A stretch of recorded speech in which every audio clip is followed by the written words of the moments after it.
को जैसा पता है, देश में बजट सेशन चल रहा है।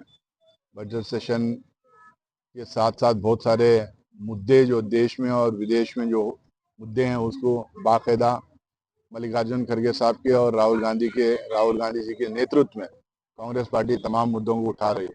हम बार बार एक कोशिश कर रहे हैं कि मोदी जी और भारतीय जनता पार्टी और सरकार जो है चर्चा करवाएं, खासकर इंडो यूएस डील पे।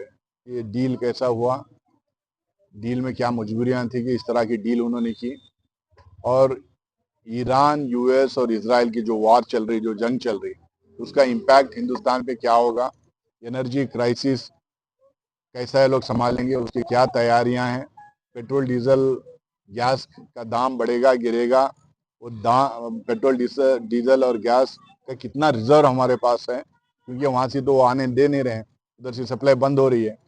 और सबको पता है कि हिंदुस्तान में 12 साल से मोदी जी की सरकार है और बड़े बड़े वादे करके आए थे, बड़े बड़े स्लोगन्स दे के आए थे। पहले 100 दिन का, उसके बाद 300 दिन का, 500 दिन का, उसके बाद 2022 तक, आप 2047 तक जो है वादे कर रहे हैं। तो अब एक छोटी सी जंग हो रही है दुनिया के किसी कोने में, लेकिन उसका जबरदस्त इम्पैक्ट हमारे देश के ऊपर पड़ रहा है। पेट्रोल डीजल गैस को लेकर खासकर एनर्जी क्राइसिस हो गया है। हमारे पास अभी कह रहे हैं कि 30-35 दिन का रिजर्व हमारे पास है। उसके बाद हम लोगों को जो लॉकडाउन का सिचुएशन, जो अफवाहें जो करके ये जो भारतीय जनता पार्टी की सरकार जो कह रही है, हम लोग नहीं कह रहे हैं। नरेंद्र मोदी जी खुद जब स्टेटमेंट दे रहे थे पार्लियामेंट के अंदर, उन्होंने कहा है कि कोविड के टाइम पे जो सिचुएशन थी उस पर जिस तरह से देशवासियों ने लड़कर उस कोविड के सिचुएशन के टाइम पे किस तरह से उन्होंने बर्ताव किया था, उसी तरीके से इसको भी मैनेज करना पड़ेगा। इसका मतलब क्या है, लॉकडाउन टाइप का सिचुएशन हमारे देश में हो गया। आप 12 साल से सरकार में हैं, मेक इन इंडिया का स्लोगन दे रहे हैं, 5 ट्रिलियन इकोनॉमी हिंदुस्तान बनने जारी करके आप बार बार बोलते हैं, तीसरी दुनिया की बड़ी अर्थव्यवस्था बनने जारी करके आप खुद ही कहते हैं, फास्टेस्ट ग्रोइंग इकोनॉमी करके आप खुद कहते हैं। अगर ये सब हो रहा है तो ऐसा क्यों है कि हमारे पास जो है ऑयल एक्सप्लोरेशन नहीं हुआ, नए ऑयल फील्ड्स क्यों नहीं खोजे, क्यों हम लोगों को आज भी ऐसी जरूरत पड़ रही है कि 90% पेट्रोल डीजल और पेट्रोलियम प्रोडक्ट्स जो है इंपोर्ट करने की हमें जरूरत पड़ रही है। आखिरकार क्यों आज भी जो है हिंदुस्तान इतनी तरक्की करने के बावजूद कुकिंग गैस 60% हम आज भी इंपोर्ट करते हैं। आज मोदी जी कह रहे हैं सब कुछ ठीक है, सब कुछ चंगा सा है, लेकिन 20 दिन 25 दिन में हमें जो सिलेंडर मिलता था 45 दिन हो गया है। अगले अब एक हफ्ता और वार चल जाएगी तो हमें 2 महीने 3 महीने में एक सिलेंडर मिलने लगे। वापस हमारे माँ बहनें जो है लकड़ी के चूल्हे पे या नहीं तो गोबर की जो उपली जो बनती थी उसके ऊपर हम लोगों को कुकिंग, उसके ऊपर जो है खाना बनाने का काम करना शुरू करना पड़ेगा। ये हालात देश में है और मोदी जी कहते हैं सब कुछ ठीक है। इसके बीच में इस सेशन के पहले जो है इंडो यूएस डील एक हुआ, उसमें पूरी हमारी सॉवरेनिटी इन्होंने सरेंडर कर दी। यूएस हमें कह रही है कि जो आप रशिया से तेल नहीं खरीद सकते, आपको वेनेजुएला से तेल खरीदना पड़ेगा। हम लोग रशिया से सस्ता तेल खरीदते थे, अब वो कह रहे हैं वहां बंद करो और वेनेजुएला से करो जो से तेल खरीदो जो महंगा पड़ेगा। अब वो भी ना वहां से मिलेगा ना वहां से मिलेगा, वार चल रही है। अमेरिका ये कह रही है कि पहले उन्होंने कहा कि पहले 3% टैरिफ था, उसके बाद 15% पे गया, 25 पे गया, 50% पे गया। अब कह रहे हैं कि आप रशिया से तेल नहीं खरीदेंगे तो हम कम करेंगे। कितने पे करें? 18। फिर भी जो है 3% से 18% जाने का मतलब 15% टैरिफ बढ़े। हमारे जो किसान हैं, पूरे देश भर के किसान के पेट पे लात मारने का काम है सरकार की है। हमारे किसान जो फसल उगाएंगे वो हिंदुस्तान के बाहर कहीं जाएगा नहीं, जाएगा तो खासकर अमेरिका को अगर जाएगा तो 18% उसका टैरिफ हम लोग को पे करना पड़ेगा। और अमेरिका के किसान वहां का जो फसल है, वहां के जो फूड प्रोडक्ट्स है, वहां के जो एग्रीकल्चरल प्रोडक्ट्स है, उसको लाके हिंदुस्तान में भेजेंगे तो 0% ड्यूटी लगेगी उसको। यानी कि हमारे प्रोडक्ट्स वहां जाएंगे। यूपी के मुरादाबादी बर्तन, मऊ के साड़ियां, बनारस के साड़ियां और यहाँ के हैंडीक्राफ्ट, यहाँ का बहुत सारा सामान जो यहाँ से जो इम्पोर्ट होता है, एक्सपोर्ट होता था, वो एक्सपोर्ट सामान होने लगेगा तो उसे 18% टैरिफ बनना पड़ेगा। इसी तरीके का सामान वहां से आएगा तो 0% रहेगा।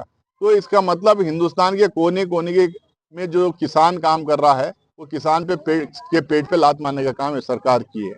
हम बार बार इनको कह रहे हैं कि कौन से प्रेशर में आपने ये काम किया है। इंडो यूएस डील किस प्रेशर के तहत आपने ये साइन किए?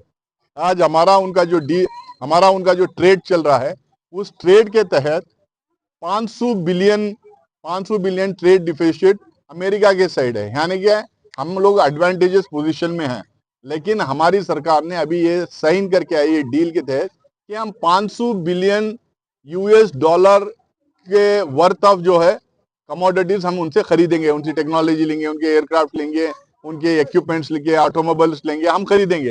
भाई क्यों खरीदेंगे और किसको पूछ के आपने कमिट किया? जब हमारा ट्रेड उनसे, हमें पॉजिटिव ट्रेड चल रहा था, हमें एडवांटेजेस पोजीशन पे थे, आप तो क्यों 500 बिलियन यूएस डॉलर का ट्रेड का साइन किया? और इसकी चर्चा कहीं नहीं हुई। हम कह रहे हैं बार बार यूएस डील को चर्चा करो, चर्चा से भाग रहे हैं। वेस्ट एशियन क्राइसिस जो है, जंग हो रही है, इसका जो परिणाम क्या है, उसके हमें क्या इम्पैक्ट पड़ रहा है, चर्चा करो। चर्चा करने के लिए तैयार नहीं, लेकिन ये चर्चा नहीं करवाना चाह रहे, सवाल जवाब नहीं करना चाह रहे, हमारे जो सवाल हम खड़े कर रहे हैं उसका जवाब देना नहीं चाह रहे।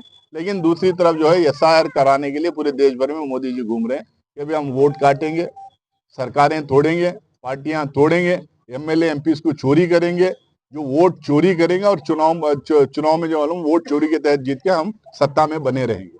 तो ऐसी पार्टी को और ऐसी सोच वाली सरकार को हम लोगों को शिकस्त देना है। मैं यहाँ पे यूपी के कांग्रेसमैन को अपील कर रहा हूँ कि हमारी पार्टी को मजबूत करें, हमारी पार्टी का ऑर्गेनाइजेशन खड़ा करें, नए लोग, युवा लोग, खासकर एनएसयू, यूथ कांग्रेस, महिला कांग्रेस को मजबूत करके नए लोगों को पार्टी के अंदर लाके पार्टी खड़ा करें, ताकि एक मजबूत कांग्रेस उत्तर प्रदेश में पूरे देश को मजबूती दे सकती है। इसीलिए मैं हमारे कार्यकर्ताओं को, क्योंकि मैं एक पर्सनल कार्यक्रम में आया था, एक प्राइवेट कार्यक्रम में आया था, फिर भी मैं सोचा कि हमारे पार्टी के लीडरान जो है, वर्कर्स है, उनको भेंट करूंगा और उनको ये अपील करूंगा कि चुनाव बहुत जल्द यूपी में आने वाला है, कांग्रेस को मजबूत करने का काम करें। 2027 को लेके हमारे अध्यक्ष अजय रे जी और हमारे इंचार्ज अविनाश पांडे जी पूरा स्टेट घूम रहे हैं, नए लोगों को मिल रहे हैं, नए लोगों को लाने की कोशिश कर रहे हैं, पूरी पार्टी लगी हुई है। हम लोग जो बहुत सारे जो लीडर्स हैं, मैं दूसरे पार्टीज के बहुत सारे लीडर्स हमारे संपर्क में हैं, बहुत सारे लोग जो हमारी पार्टी छोड़ के गए थे वो वापस आना चाह रहे हैं। लोगों को लग रहा है कि जिस तरह से कांग्रेस संसद के अंदर और संसद के बाहर जिस तरह से लड़ रही है, सवालें खड़ा कर रही है, इनसे भिड़ रही है और आवाम के और जन के मुद्दे जो उनके सामने रख रही है और उठा रही है, तो इसको देखकर ज्यादा से ज्यादा लोग हमारी पार्टी को ज्वाइन करना चाह रहे हैं। हम चाहते हैं कि कांग्रेस हिंदी हार्टलैंड में मजबूत हो, क्योंकि अगर उत्तर प्रदेश में कांग्रेस मजबूत होगी तो पूरे देश को कांग्रेस मजबूती दे सकती है। तो हम लोग कोशिश कर रहे हैं कि ज्यादा से ज्यादा सीट पे लड़ें। हम ये कोशिश कर रहे हैं कि हम मजबूत लड़ें, ताकि हमारे दम पे जो है हम लोग सत्ता में आए। देश में बढ़ती महंगाई और बेरोजगारी के लिए क्या है? हम लगातार